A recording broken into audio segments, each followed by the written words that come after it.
En este video vamos a hacer una introducción al estudio de la topografía del miembro torácico de los equinos. Para comenzar con el estudio de la topografía, hay que tener en cuenta los puntos óseos visibles o palpables que presentan cada uno de los huesos que conforman el miembro torácico, ya que estos nos van a permitir tomarlos como referencia para trazar las líneas que nos separen las diferentes regiones. Por otro lado, también se consideran surcos o relieves musculares. Estos también pueden usarse para trazar distintos límites. Haciendo un repaso de los puntos óseos más salientes, vamos a tener que considerar el ángulo craneal y caudal de la escápula, el borde dorsal de la escápula, la espina de la escápula, el tubérculo supraglenoideo de la escápula, el tubérculo lateral del húmero, el epicóndilo lateral del húmero, la tuberosidad del olecranon del cúbito, la tuberosidad del radio, las apófisis estiloides del radio y el cúbito, el hueso accesorio del carpo, las cabezas de los metacarpianos rudimentarios, la tuberosidad del tercer metacarpiano y los huesos sesamoideos proximales. También consideremos que hay puntos óseos de las falanges que son palpables, pero que las veremos en el apartado de dedo.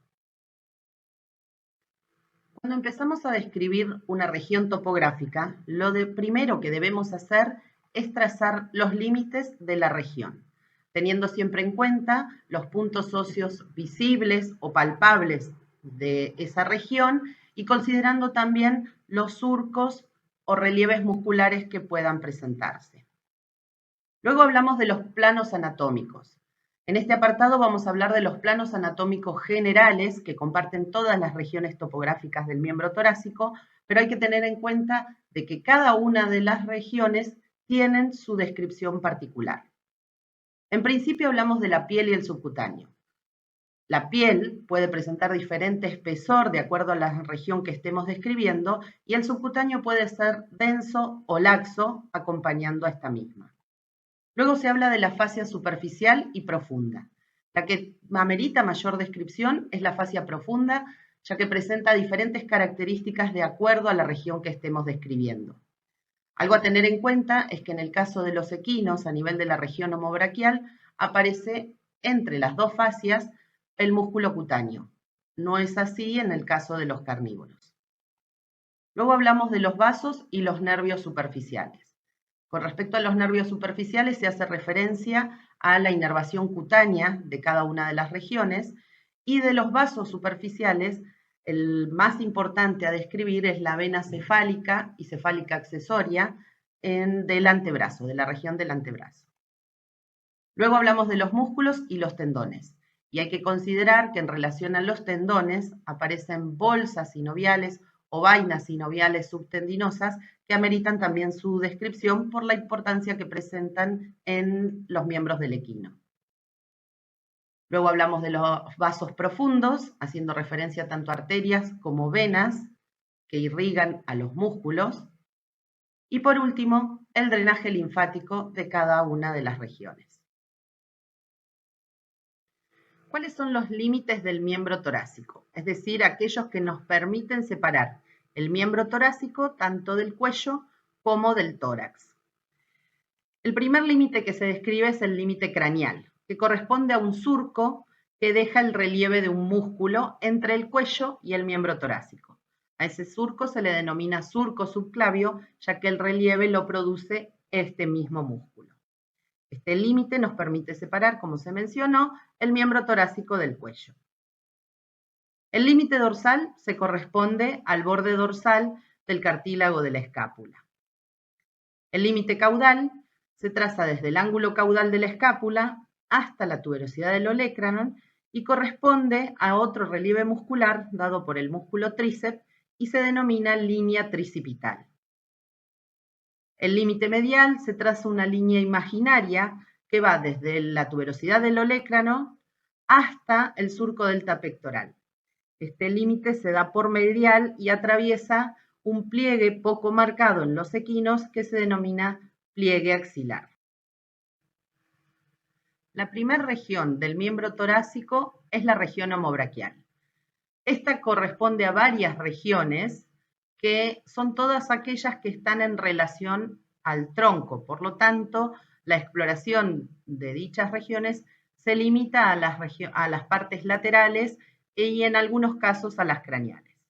Es importante recordar que en esta región homobraquial, entre la fascia superficial y la profunda, en los equinos, aparece el músculo cutáneo. La primera región que describimos es la región de la espalda.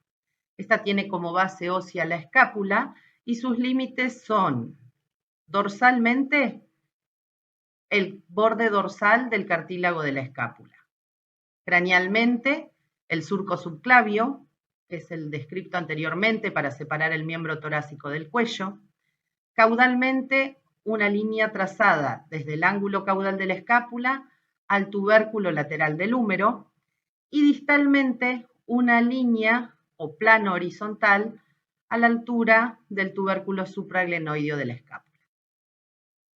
La región que sigue hacia distal es la región del hombro.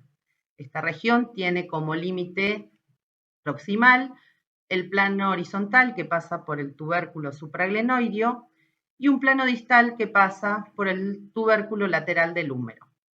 Es importante recordar en esta región la presencia del tendón del bíceps braquial y la bolsa subtendinosa ubicada por debajo de él. La región hacia distal es la región del brazo. Esta región se trazan límites que corresponden a un límite proximal a la altura del tubérculo lateral del húmero, un límite medial correspondiente a la línea imaginaria desde la tuberosidad del olecranon hacia el surco delta pectoral, caudalmente desde el tubérculo lateral del húmero a la tuberosidad del olecranon y distalmente un plano horizontal a la altura de la tuberosidad del olecranon. Por último, la región tricipital. Esta región no presenta base ósea y toda la base está dada por el gran músculo tríceps que ocupa el triángulo formado entre el ángulo caudal de la escápula y el tubérculo lateral del húmero, de ahí a la tuberosidad del olecranon y desde el ángulo caudal de la escápula hacia la tuberosidad del olecranon. Todo ese triángulo se denomina región tricipital y está ocupado por el músculo tríceps braquial. Hacia distal nos vamos a encontrar ya con las regiones que sí se separan del miembro y que permiten una exploración más completa. Estas son la región del codo, que presenta como límite proximal una línea o plano horizontal trazado a la altura de la tuberosidad del olecranon, del cúbito, y hacia distal un plano horizontal que pasa por la tuberosidad del radio. Distalmente nos encontramos con el antebrazo.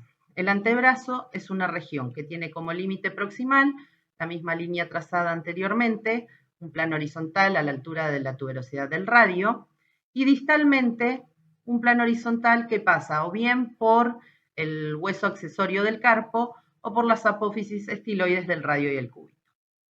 En esta región es importante recordar que la podemos dividir en una región craniolateral y una región caudomedial. En ambas hay que recordar que entre las fascias encontramos la vena cefálica y cefálica accesoria y, por supuesto, no olvidarse de describir los nervios cutáneos de esta región. Hacia distal debemos considerar la región del carpo. Esta se traza como límite proximal un plano horizontal a la altura del hueso accesorio del carpo, el que coincide con el límite distal del antebrazo, y distalmente un plano horizontal o una línea horizontal que pasa por las cabezas de los metacarpianos rudimentarios o la tuberosidad del tercer metacarpiano. Estas regiones del carpo y todas las que siguen hacia distal se describen divididas en una región dorsal y una región palmar. En dorsal del carpo hay que recordar que todos los tendones presentan vainas que los están rodeando en su paso por el carpo, y en palmar es importante recordar la presencia del retináculo flexor y también las vainas que rodean a los tendones flexores.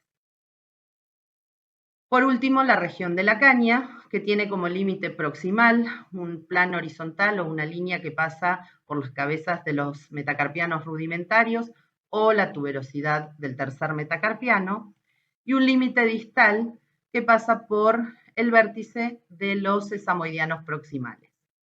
Recordemos que en esta también se describe una región dorsal y una región palmar, y en la palmar aparecen estructuras tanto vasculares como nerviosas muy importantes, como así también vainas que rodean los tendones.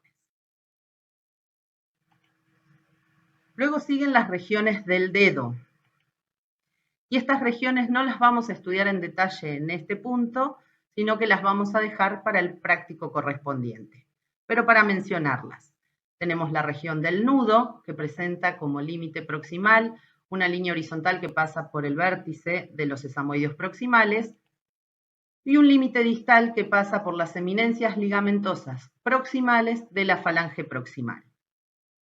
Luego le sigue la región de la cuartilla, que tiene como base la falange proximal y la articulación interfalangiana proximal, y tiene como límites un límite proximal que pasa por las eminencias ligamentosas proximales de la falange proximal y un límite distal que pasa por las eminencias ligamentosas proximales de la falange media. Una región pequeña, denominada región de la corona, es la que continúa distalmente, que tiene como base parte de la falange media, y sus límites corresponderían al límite distal de la cuartilla y el borde del casco como límite distal. Ya después terminando la región del casco, que corresponde a la uña propiamente, falange distal y articulación interfalangiana distal. Para finalizar, algunas sugerencias para el alumno.